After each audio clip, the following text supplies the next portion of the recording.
हरता वार्ता विघ्नाची, नुरवी पूर्वी प्रेम कृपा जयाची, सर्वांगी सुंदर उटिशेंदुराची, कंठी झळके माळ मुक्ता फळांची. जय देव जय देव जय देव जय देव जय मंगलमूर्ती हो श्री मंगलमूर्ती. दर्शन मात्रे मन स्मरणे मात्रे मन कामना पूर्ती. जय देव जय देव. रत्न खचित फरा तुझ गौरी कुमरा, चंदनाची ओटी कुंकुम केशरा, हिरे जडित मुकुट शोभतो भरा, तृणझुणती नूपुरे चरणी घागरिया. जय देव जय देव जय देव जय देव जय मंगलमूर्ती हो श्री मंगलमूर्ती. दर्शन मात्रे मन स्मरणे मात्रे मन कामना पूर्ती. जय देव जय देव.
सा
त्याला म्हटलं तोपर्यंत आमचा आवाज तर ठीक आहे, नाही तर तुला फोन करतो म्हटलं. थांब आवराला चालेल 9 वाजेपर्यंत तेच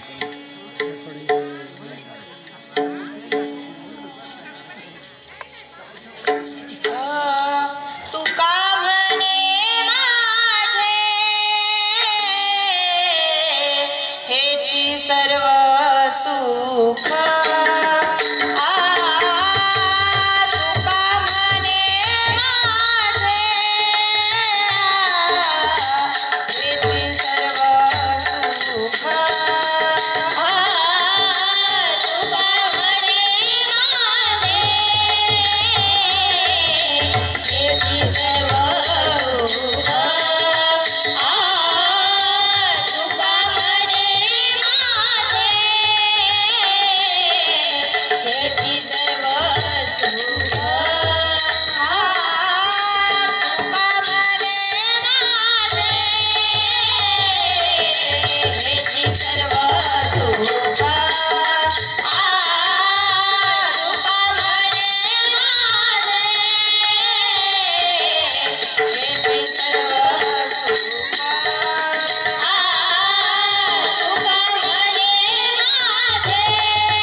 हा. आहे. हा, ते माहिती आहे ना? हरे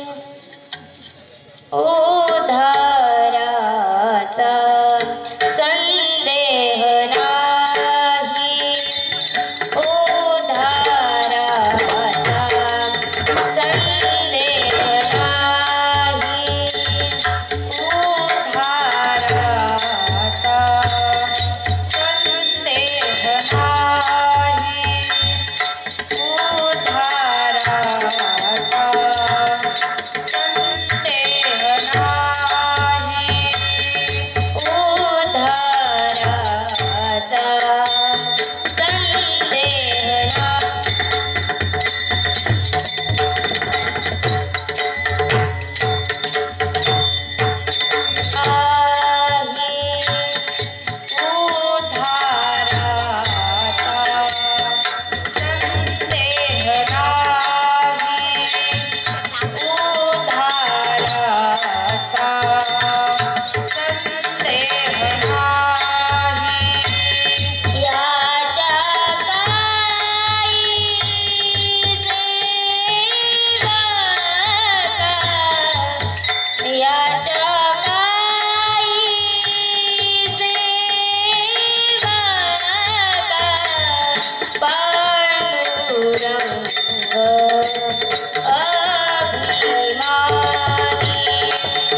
त्याच्या काही सेवका पांडुरंग अभिमानी जीवदानी कोवसा बुडता जळी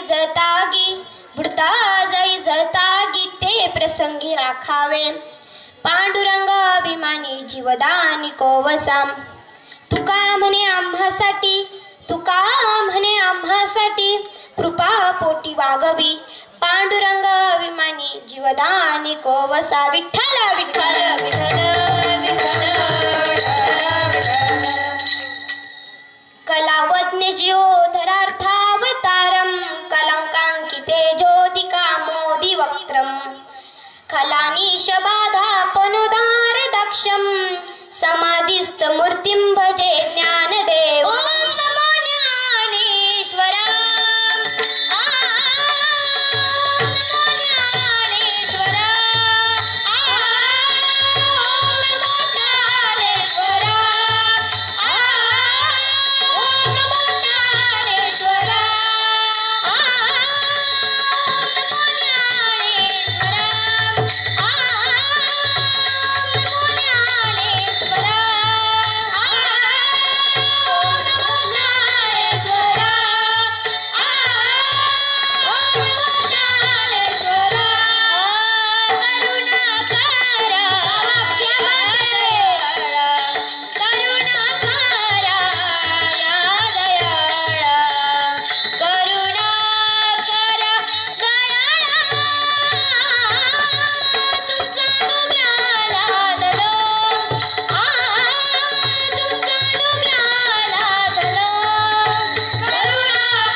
ओम नमो ज्ञानेश्वरा करुणा करा दयाळा तुमचा अनुग्रह लादलो पावन झालो चराचरी महायोग पीठे तटे भीमरथ्यम वरम पुंडरीकाय धातु मुनींद्रेहि समागत्य तिष्ठन्तमानंद कंदम परब्रह्मलिंगम भजे पांडुरंग पांडुरंग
कृपादाने कथेचा विस्तारू बाबाजी सद्गुरु दास तुका उद्धाराचा संदेह नाही उद्धाराचा संदेह नाही याच्या काही सेवका पांडुरंग अभिमानी जीवदानी कोवसा प्रस्तुत प्राप्त प्रसंगी प्राप्त स्थळी संप्राप्त सेवेकरिता निवडलेला अभंग जगदवंदनीय जगद्गुरु महान वैष्णव वैराग्याचे मूर्तिमंत पुतळे वारकरी संप्रदायाच्या कलशस्थानी शोभणारे ज्ञानेशप्रिय निवासी श्री जगद्गुरु तुकोबऱ्यांचा असून या अभंगाच्या माध्यमातून जगद्गुरु तुकोबराय सांगतात की जे भगवंताचे भक्त असतात त्यांच्या आत्म उद्धारामध्ये तीळ मात्रही संदेह राहत नाही. विठ्ठल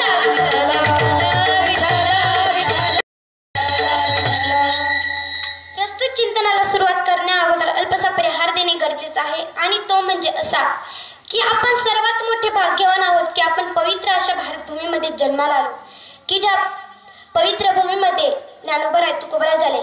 जर कदाचित या भारतभूमीमध्ये जर रामप्रभू अवतीर्ण झाले नसते तर मर्यादा काय असते हे जगाला समजलं नसतं. जर कदाचित या भारतभूमीमध्ये लक्ष्मणजी अवतीर्ण झाले नसते तर बंधुप्रेम काय असतं हे जगाला कळलं नसतं. जर कदाचित या भारतभूमीमध्ये माझ्या सुमित्रा माता अवतीर्ण झाल्या नसत्या तर मुलांना कशी शिकवण द्यावी हे जगाला कळलं नसतं.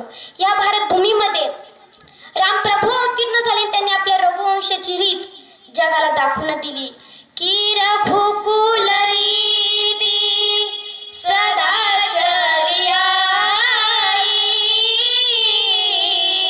प्राण जाए पर बचन न जाए राम सिया राम जय जय राम राम सिया राम जय जय राम राम सिया राम जय जय राम राम सिया राम जय जय राम रघुकुल रीति सदा चली आई प्राण जाए पर वचन न जाए राम सिया राम जय जय राम राम सिया राम जय जय.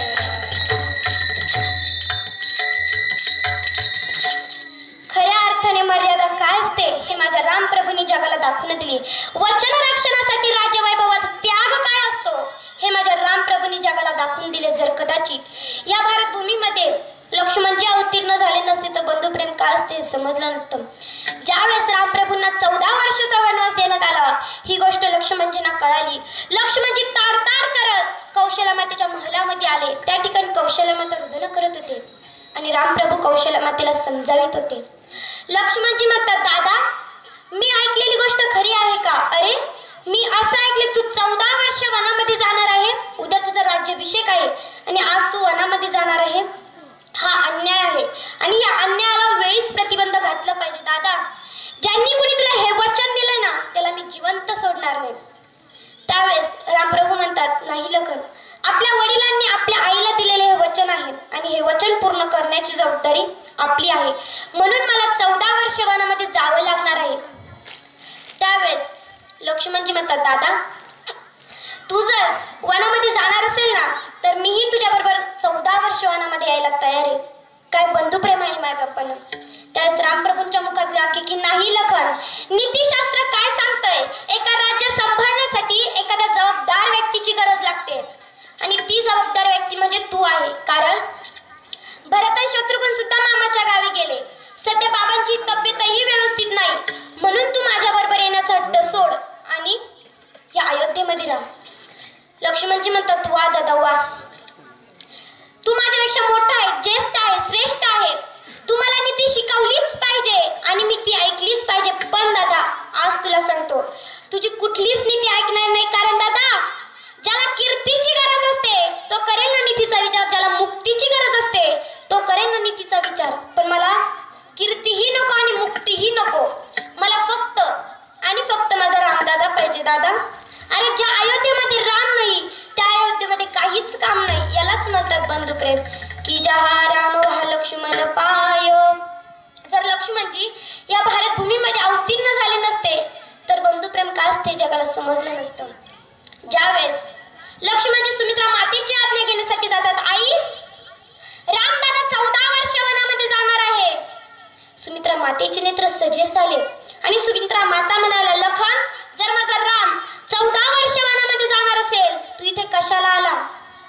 त्यावेळेस लक्ष्मणजी म्हणतात, आई मी तुझी आज्ञा घेण्यासाठी आलो, मी तुझी परवानगी घेण्यासाठी आलो ग, की मीही माझ्या रामदादा बरोबर 14 वर्ष वनामध्ये जाऊ का? 14 वर्ष वनामध्ये जाऊ का? हे शब्द ऐकता सुमित्रा माता म्हणाला, लखन तू आज सुमित्रेचा दुधाचा हिशोब दिला नाहीस. लक्ष्मणजी म्हणतात, का गाई माझं काही चुकलं का? नाही लखन, तू आज सुमित्रेचा दुधाचा हिशोब दिला नाहीस. तू जर मला न विचारता तुझ्या रामदादा बरोबर 14 वर्ष वनामध्ये निघून गेला असता ना तर मला माझ्या दुधाचा हिशोब मिळला असता. काय शिकवण आहे माई बाप्पांनो, काय संस्कार आहे. अहो अशा दिव्य सुमित्रा माता याच भारत भूमीमध्ये अवतीर्ण झाले. याच भारत भूमीमध्ये राम प्रभू लक्ष्मणजी अवतीर्ण झाले आणि याच भारत भूमीमध्ये आपण सर्व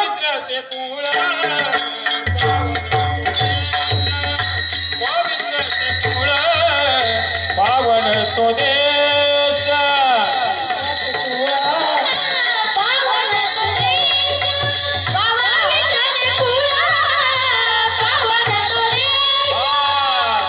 हरिचे दास जन्म घेती, जेते हरिचे दास जन्म घेती, जेते हरिचे दास जन्म घेती, जेते हरिचे दास जन्म घेती. कर्म धर्म त्यांचा झाला नारायण, कर्म धर्म त्यांचा झाला नारायण.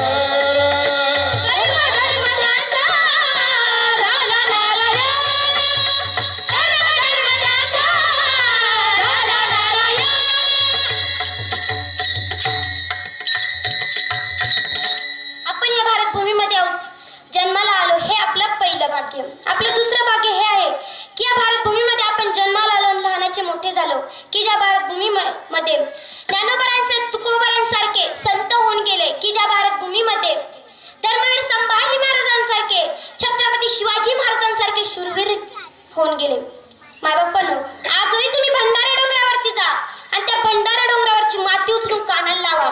आजही त्या मातीतून असा आवाज येतो, विठ्ठल माझा माझा माझा माझा माझा, विठ्ठल माझा मी विठ्ठलाचा, विठ्ठल माझा माझा माझा माझा माझा, विठ्ठल माझा मी विठ्ठलाचा, विठ्ठल माझा माझा माझा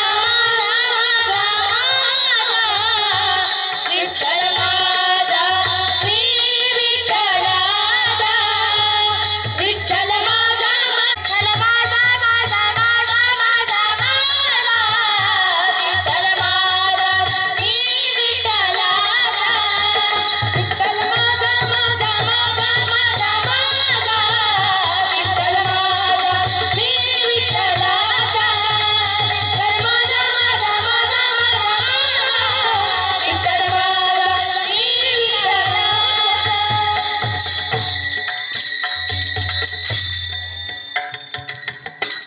आजही तुम्ही पावनखिंडीमध्ये जा आणि त्या पावनखिंडीची माती उचलून कानाला लावा.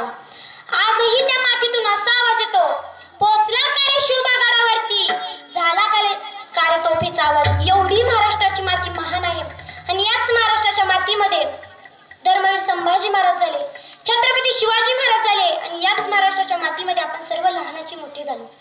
हे आपलं दुसरं भाग्य.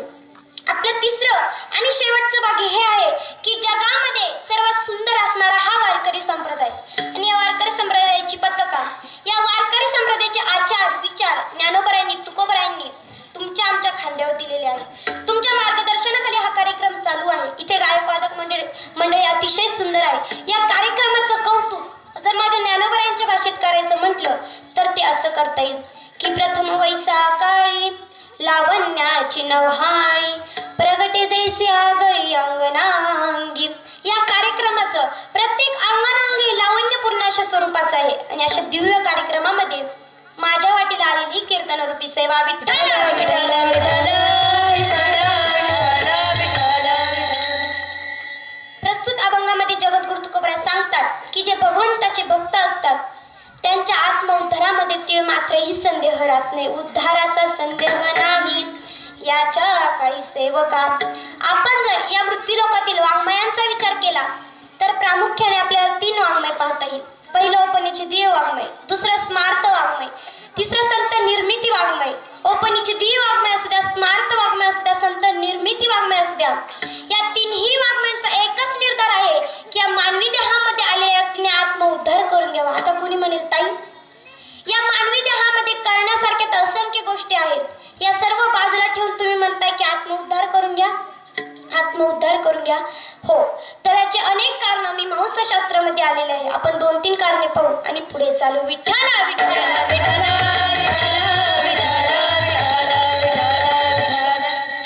मानवी देहामध्ये आलेल्या व्यक्तीने आत्मउद्धार करून घ्यावा. का करून घ्यावा? याचं पहिलं कारण शास्त्रकार सांगतात तत्प्रयोजनत्वात, दुसरं कारण सांगतात तद्वारद्वार, तिसरं कारण सांगतात साधन हलभ्यत्वात आणि चौथं कारण सांगतात शास्त्र अग्रहत्वात. नरदेहाचा आत्मउद्धार करून घेणं हेच त्याचं परमप्रयोजन आहे. या मृत्यू लोकामध्ये प्रत्येक वस्तूला, प्रत्येक पदार्थाला, प्रत्येक व्यक्तिमत्वाला 2 प्रयोजन असे जन्माला घातले. कुठले 2 प्रयोजन? तो पहिलं परमप्रयोजन आणि दुसरं गौण प्रयोजन. आता कशाला म्हणतात परमप्रयोजन, कशाला म्हणतात गौण प्रयोजन? तर महाराज म्हणतात यस्य कृते यस्य उत्पत्ती हितेन तदेव करणं तत्तस्य परमप्रयोजन आणि यस्य कृते यस्य नोत्पत्ती हितेन तदेव करणं तत्तस्य गौण प्रयोजन. म्हणजेच काय? ज्याच्याकरिता ज्याची उत्पत्ती झाली त्याने तेच करणं हे झालं त्याचं परमप्रयोजन. आता इथं बसल्याने सर्वांनी सांगायचं की पकवाजाची उत्पत्ती कशासाठी झाली? वाजवण्यासाठी, कीर्तनामध्ये भजनामध्ये वाजवण्यासाठी. जर पकवाजाची उत्पत्ती कीर्तनामध्ये भजनामध्ये वाजवण्यासाठी झाली असेल तर हे झालं त्याचं परमप्रयोजन. आता कशाला म्हणतात गौण प्रयोजन? मी मागास सांगितलं यस्य कृते यस्य नोत्पत्ती तेन तदेव करणं तत्तस्य गौण प्रयोजन. म्हणजेच काय? ज्याच्याकरिता ज्याची उत्पत्ती झाली नाही त्याने तिथे डोकं लावणं हे झालं त्याचं गौण प्रयोजन. आमचे गुरुवर एक सुंदर असा दृष्टांत सांगतात. एका खेडेगावामध्ये लग्न जमवण्याचा कार्यक्रम चालू होता. आता नवरदेवाची एक अट होती, नवरी शिकलेली कमी असली तरी चालेल पण दिसायला कशी पाहिजे? सुंदर पाहिजे. तर नवरदेवाला नवरी पसंत होती, नवरदेवाला नवरी पसंत होती, नवरीला नवरदेव पसंत होतो. आता नवरदेवाच्या वडिलांच्या 2 अटी होत्या. पहिली अट अशी होती की लग्न मुंबईला पाहिजे, का? गावाकडचे रस्ते खराब असतात, पाहुण्यांना त्रास नको. दुसरी अट काय होती? लग्नामध्ये रव्याचे लाडू पाहिजे, त्यांना रव्याचे लाडू खूप आवडत होते. तारीख ठरली, मंगल कार्यालय, सुंदर असं मंगल कार्यालय, लॉन्स बुकिंग झाला. तारखेप्रमाणे मंडळी मंगल कार्यालयामध्ये जमले. आता मुहूर्त दुपारचाच होता. आता मागच्या काळात कसं होतं, सगळं वेगवेगळ्या दिवशी, हळद, साखरपुडा, लग्न सगळं वेगवेगळ्या दिवशी. पण ह्या काळात कसं आहे, सर्व एकाच दिवशी. मुहूर्त दुपारचा होता. सगळे म्हटले आता मुहूर्त दुपारचा आहे, आधी भोजन करून घेऊ. सगळे भोजनालयामध्ये गेले. तिकडून कोणीतरी आवाज दिला, हो नवरदेवाच्या वडिलांना आधी बसू द्या, त्यांना बीपीचा, शुगरचा त्रास आहे. जागा कुठे शिल्लक नव्हती, पण भोजनालयाच्या दरवाजामध्ये थोडीशी जागा रिकामी होती महाराज. तिथं त्यांना बसवण्यात आलं. सगळे पदार्थ वाढले, गुलाबजाम वाढली, बासुंदी वाढली, रबडी वाढली, पण रव्याचा लाडू काही वाढला नाही. ते म्हटले, अहो तुम्ही तर सर्व पदार्थ वाढले मला, पण रव्याचा लाडू कुठे? ते आचार्य म्हटले, विसरलो. रव्याचा लाडू सुद्धा वाढण्यात आला. आता महाराज कशापासून खायला सुरुवात करावी याला सुद्धा शास्त्र असतं. पण मंडळी काय करतात, जो पदार्थ आपल्याला आवडतो त्याच्यापासून खायला सुरुवात करतात. तर नवरदेवाच्या वडिलांना काय आवडत होतं? रव्याचा लाडू. त्यांनी 2 बोटांनी फोडायचा प्रयत्न केला, लाडू काही फुटेना. 5 बोटांनी फोडायचा प्रयत्न केला, लाडू काही फुटेना. बुक्की मारली, मनगट गाळालं, लाडू काही फुटेना. दातांनी फोडले, 2 दात पडले, लाडू काही फुटेना. आता माता मौल्यांना तुम्ही सांगा, संसार तुम्हीच करताना, एखाद्या पदार्थाची चाचणी जर चुकली तो पदार्थ कसा होतो? आवडतीचा होतो का ना आवडतीचा होतो? ना आवडतीचा. तसंच या आचाराकडून या रव्याच्या लाडूची चाचणी चुकली. तो म्हातारा जर करायचा होता, रागीटच होता. तडकन उठला, म्हटला, कुणी बनवला हा स्वयंपाक? बोलवा त्या आचार्याला. त्या आचार्याला बोलवण्यात आलं. त्या आचार्याला सर्व पदार्थ येत होते. रबडी येत होती, बासुंदी येत होती, जिलेबी येत होती, पण रव्याचा लाडू काही येत नव्हता, कारण तो मुंबईकडचाच होता. इथं झाली त्यांची बोलाबोली सुरू. जे मागच्या पंक्तीत होते त्यांना तर काहीच पत्ता नव्हता, त्यांची झाली हाणामारी सुरू. आणि ते जे एकदम मंगल कार्यालयाच्या गेटवर होते त्यांना तर काहीच पत्ता नव्हता, त्यांची झाली मारामारी सुरू. ते मारामारी करत भोजनालयामध्ये आले. आता महाराज मायबापांना तुम्ही सांगा, भोजनालयामध्ये मंगल कार्यालयामध्ये कुठं दगड असतात का? नाही. आता म्हटलं दगड नाही, करायचं काय? उचला लाडू आणि हाना एकमेकांना. माझा दृष्टांत संपला. सांगायचं एवढंच आहे की लाडूची उत्पत्ती कशासाठी झाली आहे? खाण्यासाठी का फेकून मारण्यासाठी? खाण्यासाठी. इथे उपयोग कशासाठी केला? फेकून मारण्यासाठी. हेच झालं त्याचं गौण प्रयोजन. विठ्ठल विठ्ठल विठ्ठल विठ्ठल.